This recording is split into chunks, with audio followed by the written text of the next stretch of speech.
बिस्मिल्लाहिर्रहमानिर्रहीम। अस्सलाम वालेकुम नाज़रीन। आने वाले दिनों में बहुत बड़ी सियासत में तब्दीलियाँ आने जा रही हैं।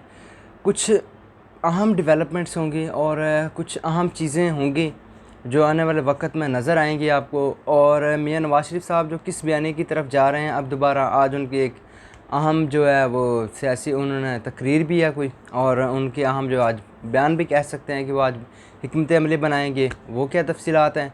और आज जो 28 मई को अहम केसेस थे, यानी कि साइफ़र केस का जो आज फ़ैसला महफूज होने का इम्कान था, और उसके बाद जो था इलेक्शन ट्रिब्यूनल का केस था जिससे तारिक महमूद जहांगीरी साहब ने समाअत करनी थी, क्योंकि 28, 29 और 30 को इस्लामाबाद के तीनों हल्कों की समाअत जो है ना 28 को होनी थी, फिर 29 को, फिर 30 को, यानी कि एक एक हल्के की करके। और उसके बाद जो कुछ कल की अहम ख़बरें हैं कि कायम मकाम सदर ने कुछ ऑर्डिनेंस जारी किए हैं और उसमें कुछ तब्दीलियाँ हैं, वो क्या है वो भी कुछ बताते हैं, और कुछ उसका सिनेरियो भी बयान करते हैं। ये सारी तफसीलात इसी वीडियो में हम आपके साथ शेयर करते हैं। सबसे पहले जो आपके साथ शेयर करते हैं, जो कल कायम मकाम सदर जो चेयरमैन सेनेट भी हैं यूसुफ रज़ा गिलानी साहब, जो उन्होंने ऑर्डिनेंस जारी किए है, उसमें अब नायब अफसर की सज़ा जो अगर बेदनीयती पर साबित हो, यानी कि नायब अफसर ने ये जो जिसके ख़िलाफ़ को केस बनाया उस पर वह साबित ना करवा सका, तो उसकी जो पहले सज़ा होती थी कम से कम 5 साल थी, और अब वो सज़ा जो उन्होंने कम करके उसका दौरानिया जो है वो 2 साल कर दिया है। यानी कि अगर नायब के अफसर ने कहा है कि ये कसूरवार है और अगर वो साबित ना कर सका तो उसको जो है कम से कम अब 2 साल सज़ा होगी, पहले 5 साल थी। उसके बाद जो सदर ने और एक और सदारती ऑर्डिनेंस के ज़रिए जो जारी किया है कल, उसमें अब नैब जो है 14 रोज़ की बजाय अब 40 रोज़ का रिमांड भी जो है वो इस्तदा कर सकता है और 40 रोज़ का रिमांड भी ले सकता है। बज़ाहिर तो जस्टिस सतर मिनल्ला साहब भी अपने जो रिमार्क्स में और जजमेंट्स में कह चुके हैं कि नैब जो है वो सियासी मकसद के लिए इस्तेमाल होता रहा है, और उसके जो नैब तरमीम का केस है वो भी परसों है, 30 मई को हेयरिंग है। उसकी हो सकता है कि वो हेयरिंग ना भी हो, क्योंकि जो जस्टिस मुसर्रत हिलाली साहिबा जो उसी बेंच का हिस्सा हैं, उनको हार्ट अटैक की वजह से स्टंट लगे हुए हैं और डॉक्टर ने उनको आराम का मशवरा दिया है। तो अब उस केस की भी समाअत होगी 30 मई को, देखते हैं क्या बनता है। तो ये चीज़ जो है बड़ी अहम चीज़ें होने जा रही हैं, क्योंकि अब बज़ाहिर सब चीज़ें नज़र आ रही हैं। इस टाइम जो है वो आसिफ अली ज़रदारी साहब के केसेस थे, उनको वो जो है सदारती इस्तिस्ना हासिल है, लिहाजा उनके केसेस जो हैं वो महीना गैर महीना मुद्दत तक मुलतवी हो गए हैं। और उसके बाद जो वज़ीर-ए-आज़म शहबाज शरीफ साहब, उनके भी कुछ केसेस थे वो भी पेंडिंग है। नवाज़ शरीफ साहब के भी केसेस थे वो भी पेंडिंग हैं। शाहिद खाकान अब्बासी साहब जो है उनको LNG केस में, उनको एक केस में गिरफ़्तार भी किया गया नैब की तरफ से, और उनको फंसाए रखा, और अब जाके उन्हें कह दिया कि इनके ख़िलाफ़ शवाहिद नहीं है, तो लिहाजा इनको बरी कर दिया है अदालत ने, क्योंकि शवाहिद थे नहीं, फिर अदालत किस बुनियाद पर सज़ा देती। तो इस वजह से ये चीज़ें जो कुछ हो रही हैं। और दूसरी जानिब आज 28 मई है, यौम तकबीर है।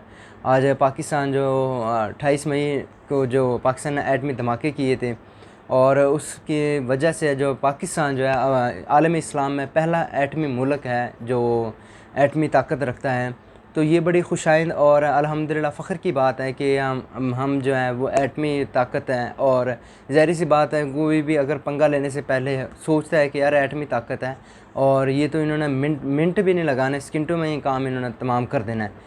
तो ये अल्लाह का शुक्र है अल्हम्दुलिल्लाह, ये हमारे मुल्क के लिए बड़ी एक अच्छी खुशाइंद बात है कि हम एटमी मुल्क हैं। और उसके बाद आ जाते हैं जो आज 28 मई को साइफ़र केस था, इसको जो है कंक्लूड करना था, अदालत ने तय किया था कि 12:30 बजे से हियरिंग स्टार्ट होगी। अब देखते हैं, आज इस्लामाबाद हाई कोर्ट में भी छुट्टी है, अब नेक्स्ट काज लिस्ट कब आती है, केस कब लगता है, और ये जो है हो सकता था कि 1-2 दिन में इसका फ़ैसला भी आ जाता, लेकिन ये तो अब जजेस ने तय करना है कि कब फ़ैसला सुनाना है। क्योंकि अब जो कल मई 29 मई है, कल जो है इद्दत में निकाह का केस है, उस केस के फ़ैसला होगा, और उस केस का फ़ैसला जो है जस्टिस अरजमंद साहब जो है वो करेंगे कि अब क्या करना है। उसके बाद जो है आज जो इलेक्शन ट्रिब्यूनल में केस था इस्लामाबाद के हल्के का, वो भी अब ज़ाहिर सी बात है मुलतवी हो गया, जब इस्लामाबाद हाई कोर्ट ने छुट्टी का ऑर्डर जारी किए थे और छुट्टी का ऐलान किया था। तो ये एक बड़ी अहम सिचुएशन होती जा रही है। आने वाले दिनों में और जो है मंज़र चेंज होने जा रहा है, और हर गुज़रते दिन के साथ हर एक अहम दिन जो है, हर दिन जो है वो अहम होता जा रहा है। क्योंकि अब जो सुप्रीम कोर्ट में भी अहम केसेस टेकअप हो रहे हैं, और फिर उसके बाद इस्लामाबाद हाई कोर्ट में भी अहम केसेस टेकअप हो रहे हैं, और 29 मई को जो है वो DGI भी DGMI उनको जो है वो उस जस्टिस मोहसिन अख्तर कियानी साहब ने भी तलब किया हुआ है, और उसके बाद सेक्टर कमांडर को भी तलब किया हुआ है, और सेक्टर कमांडर MI उसको भी तलब किया हुआ है। सेक्रेटरी दाखिला और दिफा और वज़ीर कानून को भी जो है जस्टिस मोहसिन अख्तर कियानी साहब ने 29 मई को तलब किया हुआ है इस्लामाबाद हाई कोर्ट में। तो ये हर गुज़रते दिन के साथ बड़ी अहम डेवलपमेंट्स हो रही हैं, बड़ा अहम जो है दिन आते जा रहे हैं। तो इस वजह से कुछ ये चीज़ें हैं जो नज़र आ रही हैं।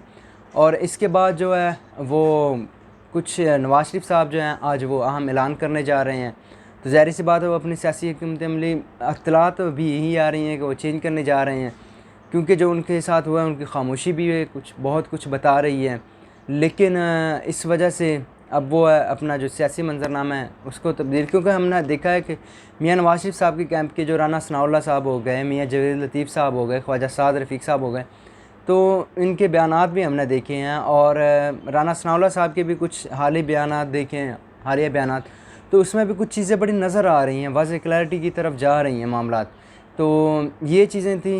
अभी के लिए इतना ही, हमें इजाज़त दीजिएगा। मज़ीद जितनी अपडेट्स आएंगी वो हम आपके साथ शेयर करेंगे। हमें इजाज़त दीजिएगा। अल्लाह हाफ़िज़।